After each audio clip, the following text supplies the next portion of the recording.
Bonjour à tous, me voici en rivière donc pour 24 heures. Je vais donc vous faire profiter de cette petite partie de pêche sur ma petite rivière préférée. Donc c'est une rivière qui est très particulière, bon, qui n'est pas très large, qui pourrait faire penser un petit peu à la Seille. Bon, elle est très encombrée. La difficulté aussi c'est que le cheptel est très faible. Beaucoup de nourriture naturelle, hein, comme beaucoup de rivières maintenant.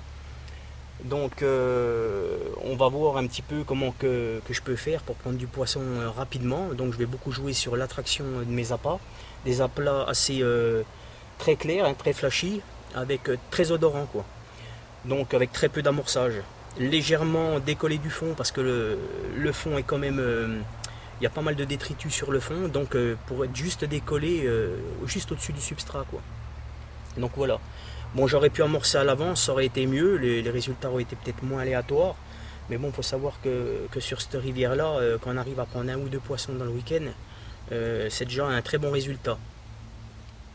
Pour ce qui est du montage, je change pas grand-chose, hein. Toujours des montages Combilink. J'ai un fluorocarbone un peu plus costaud quand même, là en 57 centièmes. Pour la partie souple, toujours de la tresse de 35 livres. Je rajoute aussi une petite cendrée qui va me servir toujours de pré-piquage et qui va me permettre aussi, quand je veux pêcher légèrement décollé, de pouvoir mettre la bonne hauteur. Je rajoute aussi une petite cendrée donc, sur mon bas de ligne en fluorocarbone pour bien que celui-ci soit plaqué sur le fond. Et je privilégie aussi deux bouillettes de 18 mm bien dures pour éviter d'être embêté trop avec les blancs. Parce que c'est vrai que même avec des gros appâts, surtout quand on n'a pas préparé un coup à l'avance, des fois on est plus embêté avec un gros appât qu'avec deux bouillettes sur le cheveu. On avait fait l'expérience avec Sébastien Collignon il y a une paire d'années. Lui pêchait avec des 30 mm. Hein. Bon, les coups n'étaient pas préparés. Et il avait été énormément embêté donc, avec les poissons blancs. Et moi, en montant comme ça deux bouillettes de 18 mm sur le cheveu, bien dur, je faisais nettement moins de blanc que lui. Et j'ai pris quand même pas mal de carpes cette nuit-là. Donc voilà. On va voir aussi donc tout à l'heure un petit peu les postes que je vais pêcher. Donc voilà, je vais aller mettre tout en place. Donc pour cette partie de pêche, je vais utiliser deux sortes d'appâts.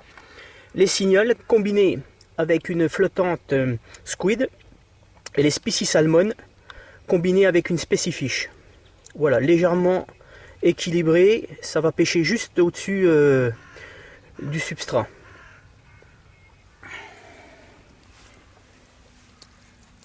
Donc voilà, les cignols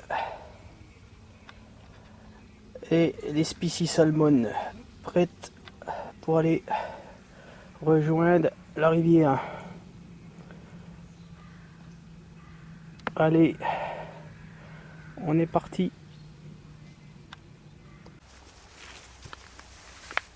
Donc voilà, première ligne, elle va être déposée en face, le long de la bordure, dans une fosse de 5 mètres.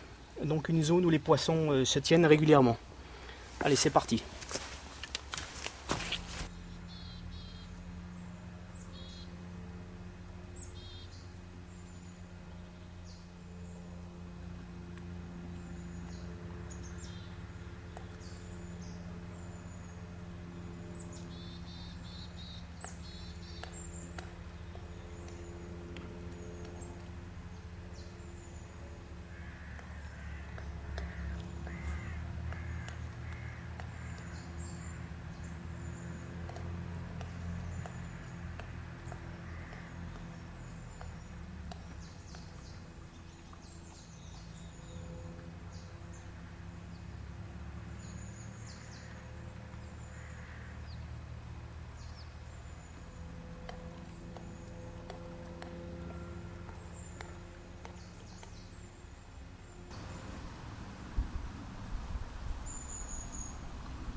la canne est en place. Donc dans la fosse, à proximité d'un gros arbre qui descend dedans. Donc là je suis sur le moulinet, c'est de la tresse avec une grosse tête de ligne en 60. Là je vais pratiquement pas laisser. Je vais pratiquement pas laisser de mou. Prêt à prendre la canne en main. Parce que bon, il y a quand même l'arbre qui est pas loin. Mais enfin ça a l'air d'être un gros tronc, hein, avec pas trop de ramifications. Donc ça me dérange pas de trop. Voilà, le frein, il faut vraiment que ça tire. Ça sert à rien de donner trop de mou dans ce genre de poste. Alors, il faut vraiment que ça tire. Là, de toute façon, je suis juste à côté, prêt à prendre la canne en main. Voilà.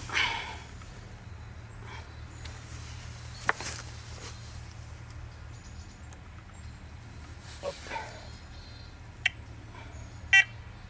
Première canne en place.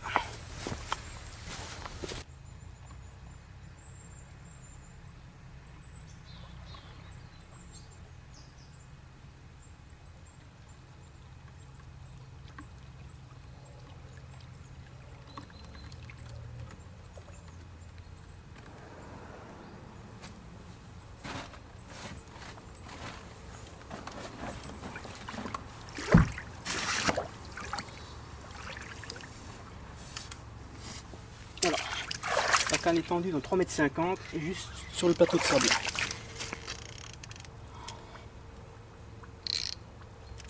Pareil, quelques obstacles à proximité.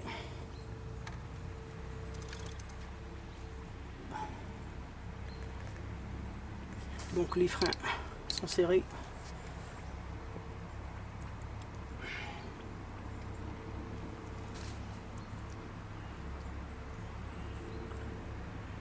Deuxième canne en place. Troisième canne sur la bordure de gauche, près d'un gros arbre, juste dans la descente de la rivière.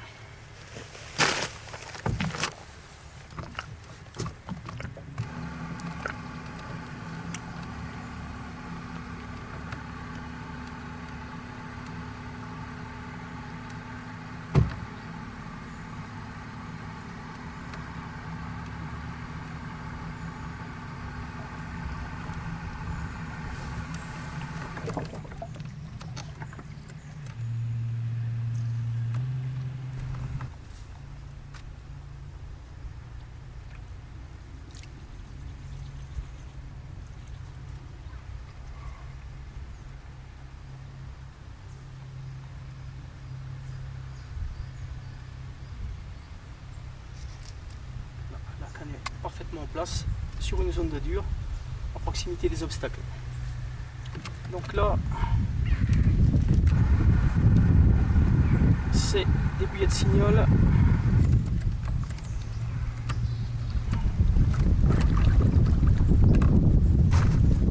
Amorçage à la signale. Alors je fais toujours bien attention de ne jamais mettre des bouillettes devant mon corps de ligne. Car si les poissons, il y avait des appâts devant mon corps de ligne, ils pourraient se prendre dans mon fil et faire fuir les poissons. Là, je suis à proximité d'obstacles, donc je vais en mettre jusqu'aux obstacles pour faire un chemin.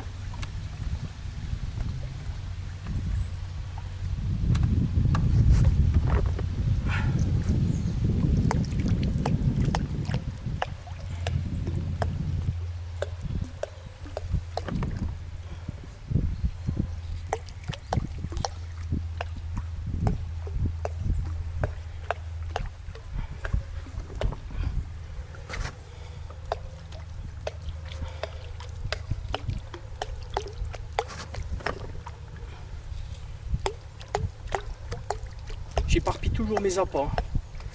J'évite de trop concentrer justement pour faire chercher les poissons, même en rivière. Là il y a un petit peu de courant mais c'est pas violent, donc s'il y avait eu beaucoup plus de courant, j'aurais coupé mes bouillettes en deux pour qu'elles tiennent mieux sur le fond. Mais là ça va encore.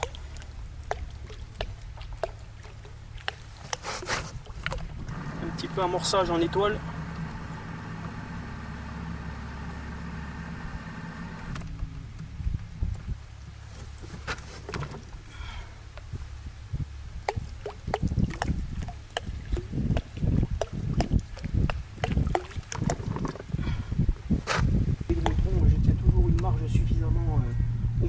mètres par rapport aux obstacles. Si c'est pour perdre des poissons à chaque fois, c'est pas la peine. Vaut mieux pêcher ailleurs.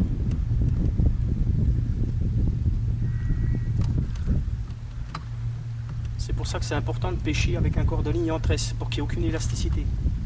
En fil, sur ce genre de parcours là, c'est même pas la peine. On sort pratiquement pas un poisson. À moins vraiment d'avoir un coup de chance terrible.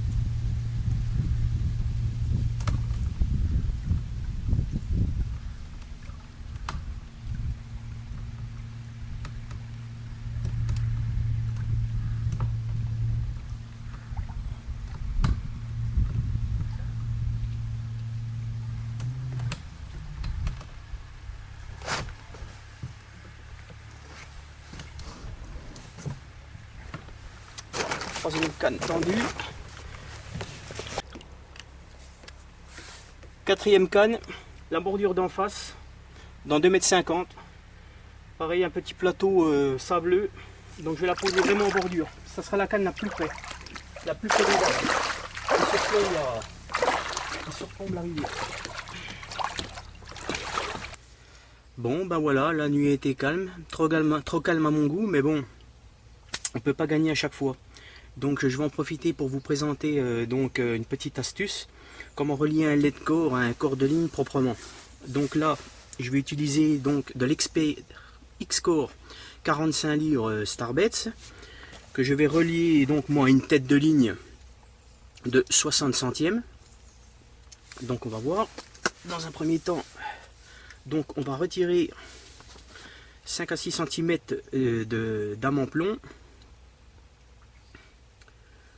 Donc je retire 5 à 6 cm de plomb. Voilà.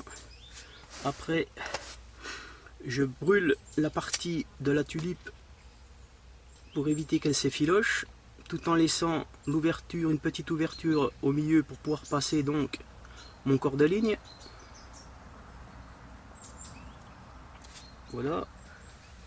Donc, je prends mon 60 centièmes que j'ai au préalablement bien coupé en biseau pour pouvoir bien rentrer dans l'axe du lead core. Donc là, je vais rentrer sur 1,5 cm à 2 cm. Donc on passe à travers le lead core. Voilà, il ressort de l'autre côté. Voilà. Après, donc pour le relier proprement, on fait une boucle toute simple au niveau donc où on a retiré la en plomb. Là je tourne 2 fois, comme c'est du gros diamètre, je ramène le tout juste à la base où j'ai retiré la en plomb. On serre le tout. En fait c'est un nœud simple. J'ai tourné 2 fois dedans donc parce que c'est un gros diamètre. Si c'était avec un fil de 35 ou 40 centièmes, on aurait pu faire 5 ou 6 tours. Donc là, on coupe à 5-6 mm. Un petit coup de briquet.